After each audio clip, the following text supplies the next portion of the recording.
guys, my name is Mike and today we're talking about nicotine.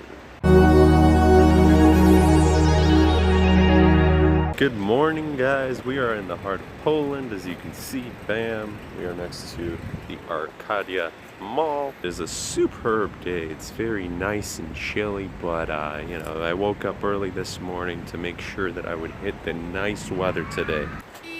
Alright, I do apologize about the noises if that ruins the video, but nicotine, I've been meaning to do a video on this for quite a while. There's so many video ideas that I have, but it's like I never do them on time. That's because there's so much things to do, but finally we're here. So some people were wondering whether I smoke, and let's start off with, have I smoked in my life? Yes.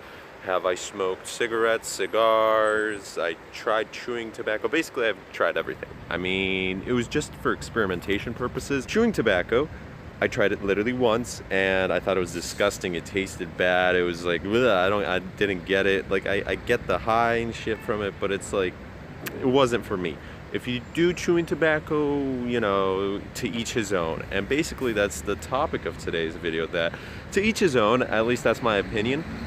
Of course, we all know the dangers and risks with drugs and mind-altering substances, and hopefully if you use chewing tobacco or you smoke cigarettes or cigars or use an e-cig, vape, whatever the fuck you want to do, if you have any contact with nicotine, even the people who are working on the cigar fields, well, the fucking tobacco fields, and they're rolling the cigars, even just through touch, just because they go through so much every single day, they get kind of fucked up through that.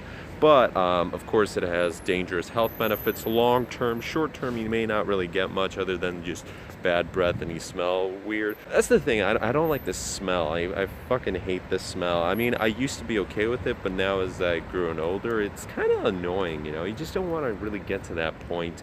Especially when you're going out to meet people, they can smell it even if you put on cologne, and it just doesn't work for me. But if you know the dangers and risks and you still decide to do something, as with mind-altering substances, or you decide to, I don't know, jump off a bridge or whatever the fuck it is, right? You understand fully that, hey, it's gonna have life-altering consequences, and some of these consequences may be basically things that I cannot undo.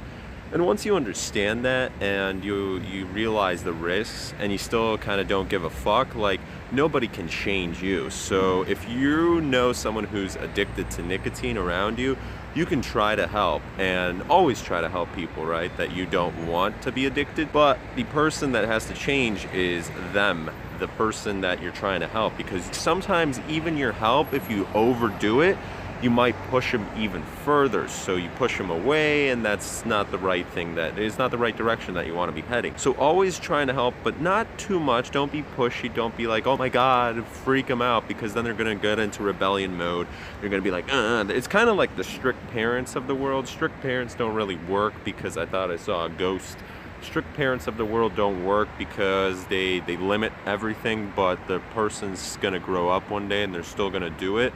So if their friends are drinking at 14, the friends might have already had their adventures. For example, I'm a great example. Well, I had strict parents. I fucked up a lot of things. I was a very rebellious child, and now it's like, since I did everything, I guess, I kind of don't really give a fuck. But unlike most people, like, I went fully into a lot of things, and the people who have strict parents usually don't get into the fully things until way later in college, which at that point, there's no one there to stop them, not even themselves, so they go into full fucking retard mode. Cigarettes don't seem that bad, especially if you're like, oh, I smoke once a month or some shit. Like, is it probably gonna kill you? Nah. Is it probably gonna do any damage if you smoke once a month? Probably not. I mean, I smoke cigars as a social thing.